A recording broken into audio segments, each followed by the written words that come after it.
In what is now being described as one of the most explosive moments in South Africa's recent political history, Democratic Alliance heavyweight Helen Zille shook the very core of Parliament when she stood before a stunned chamber and read aloud a series of leaked emails allegedly exposing President Cyril Ramaphosa's secret dealings with foreign corporations and private financiers. The incident sparked immediate outrage, heated debate, and disbelief among MPs, marking a turning point in an already volatile political climate. The scene was tense from the beginning. Parliament was expected to continue routine discussions on public sector performance, but Zille had other plans. Armed with a thick file and her usual composed yet firm demeanor, she requested the Speaker's attention and dropped a political bombshell. What I have here is evidence of clandestine conversations, shady agreements, and financial promises that go against everything this president has publicly stood for. Gasps filled the chamber as Zille began to read. The emails, which she claimed had been leaked by a whistleblower within the presidency, detailed alleged correspondences between President Ramaphosa's office and key international players, including energy magnates, tech firms, and private intelligence contractors. Among the most damning were claims of backdoor agreements concerning the country's energy contracts, allegedly made without parliamentary approval or public knowledge. One particular email Zille read sent Parliament into chaos.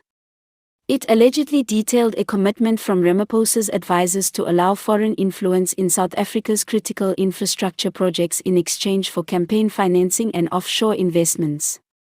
This, Zille declared, is not governance, it's betrayal. MPs from opposition parties rose to their feet, some clapping, others shouting for a full investigation.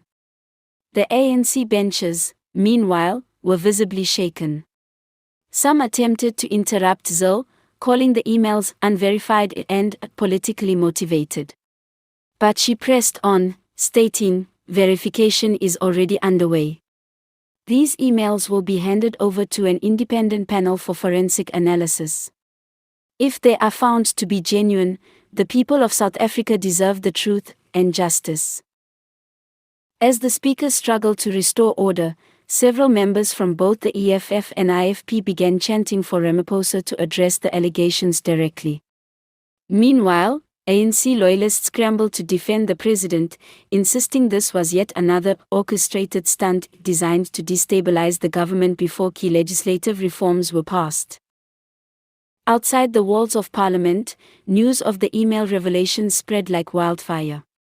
Social media platforms were ablaze with hashtags like #ZilleLeaks and #RamaphosaExposed, and by evening, protest groups began mobilizing in front of the union buildings, demanding transparency and accountability. Legal experts and political analysts were quick to weigh in.